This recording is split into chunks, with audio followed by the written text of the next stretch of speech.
এই দোয়াটি পড়লে সকল সগীরা গুনাহ আল্লাহ মাফ করে দেবেন।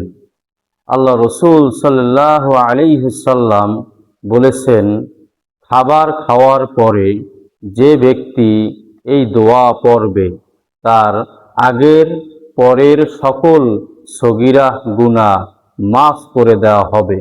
দোয়াটি হলো, আলহামদুলিল্লাহিল্লাযী আতআমানি হাযা ওয়া রাযাকানিহি মিন গায়রি হাওলিন মিন্নি ওয়ালা কুওয়াত। অর্থ, সমস্ত প্রশংসা আল্লাহর জন্য, আমাকে যিনি আমার শক্তি ও ক্ষমতা ছাড়াই আহার করিয়েছেন এবং রিজিক দান করেছেন।